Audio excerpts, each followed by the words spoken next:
The Habs are in a playoff spot.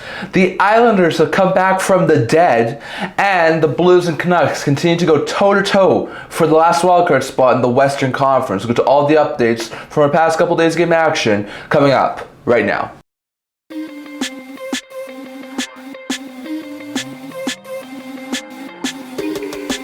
Hello everyone, welcome back to another video here at the End-to-End Hockey Channel. Now before we get this video, don't forget to like this video and subscribe below. Thank you for all of your support. Would never be able to do this without all of you guys. So if you haven't already, don't forget to subscribe button down below. It really does help with the channel. And we're on the road to 500 subscribers. Don't forget to leave a comment down in the comment section below. I'd love to hear your guys' opinion on all that was discussed here today. So today's video, we've got another game recap video here to discuss lots of intriguing action that has affected the standings, including seeing Montreal and New York rise, and the Canucks and Blues continue to go at it. So look at all of the game recaps from our past couple of days. There are 5 games back over on Monday, 9 happened yesterday on Tuesday, so we'll get to all those games here. So first, the Buffalo Sabres overcome a deficit and storm back to beat the Boston Bruins in overtime 3-2, thanks to this goal here from Alex Tuch. Remember, all Club Square Sportsnet, but Tuch was able to get the overtime winner and help the Sabres down the Bruins 3-2 in overtime, as the Sabres have won 3 of 4 and improved to 27-33-6. Really good stuff there for Buffalo.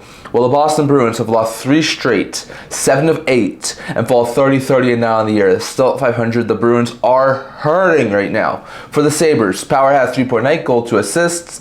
Quinn had 2 assists, and Tuch and Krebs, Tuch's the O2 winner, both also scored for Sabres in the win. While Geeky had goal and an assist, and Zach also scored for Bruins in the loss. It was an intriguing game there, but Buffalo comes away with the victory. Then we saw Tampa Bay Lightning open the scoring and shut out Philadelphia 2-0, as they have a 3-game point streak and improved to 39-23-5. While the Flyers have lost 7 of 8, and they fall 28-33-8. So a bad loss there for the Flyers. For the Bolts, Kucherov had goal and an assist. Gensel also scored, and Vasilevsky stopped all 21 shots he faced in the shutout victory for Tampa. So very impressive performance there from Tampa, as Philly continues to have their playoff chances take a hit. Then we saw New Jersey Devils go to a 2-goal lead and held on to beat the Blue Jackets for a second time in a week, 2-1, as they have won 4 of 5 and improved to 37-26-6. Well, the Jackets have lost 4 straight, 6 of 7, and fall 31-28-8. It might be over for the Blue Jackets' magical run into a playoff spot. For the Devils, Meyer and Bratt were 2 goal scorers, and Allen stopped 45 of 46 shots he faced in the win for the Devils,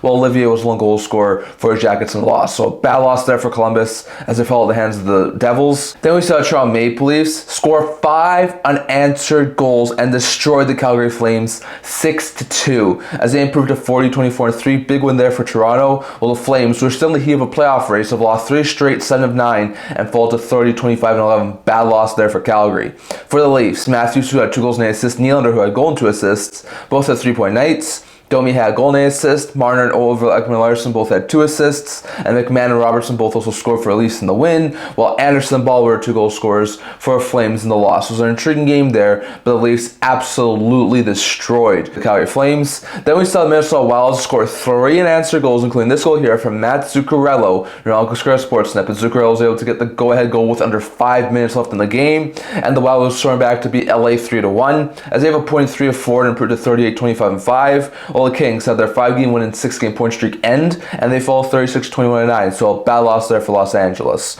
For the Wild, Hartman had a goal and an assist, Spurgeon had 2 assists, and Zuccarello and Johansson both also scored, with Gustafsson stopping 28 of 29 shots he faced in the win for Minnesota, while Kempe was 1 goal scorer for the Kings in the loss. So it was an intriguing game there, but was the Wild to come with a victory. Those were the 5 games we saw over on Monday, going over to 9 we saw over on Tuesday. First, we saw the Washington Capitals score 3 straight goals and beat the Detroit Red Wings 4-1, as they have won 7 of 8 and improved to 45-15-8, while the Wings have lost 8 of 10 and they fall to 32-30-6. It's been a rough stretch here for Detroit. For the Capitals, Strome had a goal and an assist, Protest had 2 assists, McMichael, Wilson, and Dubois also scored, and Thompson stopped 23 of 24 shots he faced in the win for Washington, with Larkin the lone goal scorer for Detroit in the loss. It was an intriguing game there, but was the Capitals come away with the victory.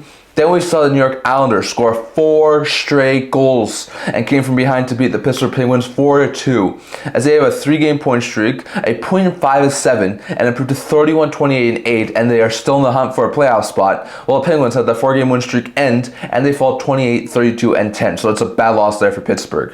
For the Islanders, Palmieri had a 3-point night, goal, 2 assists, Dobson had a goal and an assist, and Holmstrom and Engvall both also scored for the Islanders in the win, while Crosby and Kopanen, first career NHL NHL goal, where 2 goal scorers for the Penguins in the loss. It was an intriguing game there, but the Islanders were able to come from behind and take the Penguins down to keep pace for a playoff spot. Then we saw Montreal Canadiens score 4 unanswered third period goals, including this goal here from Nick Suzuki in Royal Sportsnet. But Suzuki was able to get the go-ahead goal, and the Canadiens would wind up doubling up the Ottawa Senators 6-3, as they have a 4-game point streak, a point in 10 of 11, and improved to 33, 27, and 7, and are cruising in a playoff spot right now. While Senators have their 6-game win and 8-game point streak finally end, and they fall 36, 26, and 5. So the Senators fan not too happy, but they had a long stretch. They were due for a bad game. For the Canadiens, Dvorak had 4-point night, goal 3 assists. Gallagher had 3-point night, goal 2 assists. Anderson scored twice. Evans had 2 assists, and Hudson and Suzuki both also scored for Habs in the win. While Hamonic had a goal and an assist, and Amadio and Batherson both also scored for Senators in the loss. So it was an intriguing game there, but a really solid third period gives the Habs the win. Then we saw the Calgary Flames score 2 straight and held on to beat the New York Rangers 2-1, as they have ended their 3-game losing streak and improved to 31, 25, and 11. Big point there for the Flames, while the Rangers have lost 6 of 8 and fall 33, 30, and 6 on the year. Bad stretch here for New York. For the Flames, Kadri had goal and an assist, Uyghur had 2 assists, Coronado also scored, and Vladar stopped 12 of 13 shots he faced in the win for Calgary, while Panarin was the only goal scorer for Rangers in the loss. It was an intriguing game there, but Calgary comes away with the victory. Then we saw St. Louis Blues open up a 3-goal lead and took down the Nashville Predators 4-1, as they have won 3 straight, 5 of 7, and improved to 34, 28, and 7. Blues are on a roll right now, while the Nashville Predators have lost 3 straight and fall 25, 34, and 8. So a bad loss there for Nashville. For the Blues, Holloway had 3 assists, Kyrou scored twice, Neighbors and Falk both had goal and assists, and Hofer stopped 22 of 23 shots he faced in the win for the Blues, while Shea was the lone goal scorer for Predators in the loss. It was an intriguing game there, but was the Blues come with the victory. Then we saw the Dallas Stars overcome a third period deficit and came back to beat the Anaheim Ducks 4-3 in overtime, thanks to this goal here from Mikael Granlund. Sportsnet, but Granlund was able to get the overtime winner and help Dallas win, as they have a point in 3 of 4 and improved to 43, 21, and 3, while the Ducks have lost 6 of 8 and fall to 29, 31, and 8. So a bad loss there for Anaheim. For the Stars, Harley had 3-point night, goal 2 assists. Granlund scored twice, including the OT winner. Hintz had 2 assists, and Johnston also scored for Stars in the win, while Carlson scored twice, and Nesterenko also scored for Ducks in the overtime loss. So it was an intriguing game there, but Dallas has come away with the victory. Then we saw Seattle Kraken score 6 unanswered goals and destroyed the Chicago Blackhawks 6-2, as they have a point in 4 straight and improved to 30, 34, and 5, while the Blackhawks have lost 5 straight and they fell 20, 39, and 9. So a bad loss there for Chicago. For the Kraken, Larson had 3-point night, goal 2 assists. Wright scored twice. Beniers had a goal and an assist. Burakovsky had 2 assists, and Eberle and McCann both also scored for the Kraken in the win. Well, Bertuzzi had a goal and an assist, and Bedard also scored for the Hawks in the loss. It was an intriguing game there, but was the Kraken come with the victory. Then we saw the Edmonton Oilers get out to a 5-goal lead. And what was a big game for Utah, they lost 7-1, as Edmonton has won 3 straight, 5 of 7, and improved to 40, 24, and 4, while Utah has lost 4 of 6 and fall to 30, 27, 11, as their playoff chances take a big hit. For Edmonton, Hyman, who had 2 goals and an assist, Nugent Hopkins, who had a goal and 2 assists, and Ekholm, who had a goal and 2 assists, as well as McDavid, who had a goal and 2 assists, all had 3-point nights. Podkolzin and Arvidsson both also scored, and Picard stopped 29 30 shots he faced in the win for Edmonton, while Durst was the lone goal scorer for Utah in the loss. So an embarrassing loss there from the Utah Hockey Club. And the last game we saw over on Tuesday was between the Canucks and the Jets, as the Canucks got out to a 2-goal lead and destroyed the Winnipeg Jets 6-2, as the Canucks have won 3 of 4 and improved to 32, 25, and 11.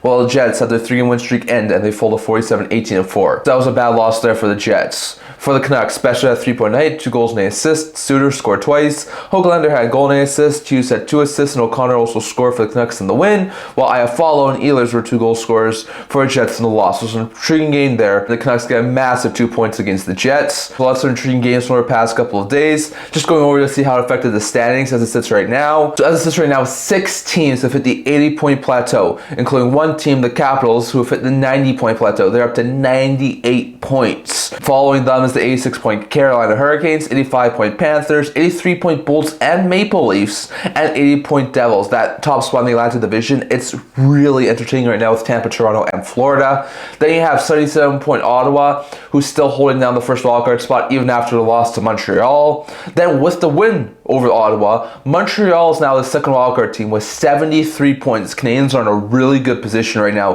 to make the playoffs. Following them, you have the 72-point Rangers, who are a point back but have played 2 more games than the Canadians have. Then you have 70-point NYI, 70-point Columbus, and 70-point Detroit, who are all only 3 points back of a playoff spot. Islanders and Jackets have played the same amount as the Canadians, while the Red Wings have played 1 more game. Then you have the 69-point Bruins, who are 4 points back but played 2 more games than the Canadians. Then you have the 66-point Penguins, who are currently 7 points out, and the 64-point Flyers, who are currently 9 points out. So still really close, but a little more separation there in the Eastern Conference. Meanwhile, when you go over to the Western Conference, 7 teams have hit the 80-point plateau, including 1 team, that's the Jets, who have hit the 90-point plateau with 98 points. They're remaining still just 2 points away from 100. Then you have the 89-point Stars, the 86-point Knights, the 85-point Avalanche, the 84-point Oilers, and the 81-point Kings and Wild, who are in the first wildcard position. All have hit 80 points. And then you have the 75-point Canucks in the second wildcard position in the Western Conference. But still, the Blues are tied with the Canucks at 75 points for that last wildcard position. Blues have played 1 more game, however. Flames are only 2 points back of the Canucks with 73 points, but they have played 1 less game, so you do have a game in hand still. Utah has played the same amount of games as Vancouver and is now only 4 points back of the Canucks. So interesting note there, with Anaheim 9 points back right now of the Vancouver Canucks. So interesting note there, Utah's fallen off a little bit, but still it's an intriguing race there between Vancouver, St. Louis, Calgary, and Utah in the Western Conference, and the Eastern Conference is still very tight as well, so definitely. Though that's all I want to talk about for today. I'd love to hear your guys' thoughts on what you think about the standings down in the comment section below. Were there any surprises to you over the last few days of game action? And are you surprised about any team's placements in the current standings? Definitely leave your thoughts on all of that down in the comment section below. That's all I'm going to talk about for today. Remember to like this video, and if you'd like to, remember to subscribe below. Thank you for all of your support. We never do this of you guys, so if you haven't already, don't forget to subscribe button down below, and don't forget to comment down in the comment section below. I'd love to hear your guys' thoughts on all that was discussed here today. I also do a blog to make news, rumors, analysis, stuff like that, so check that out. I'll link that down in the description below, and can't wait to see you guys all for the next video. See you guys soon.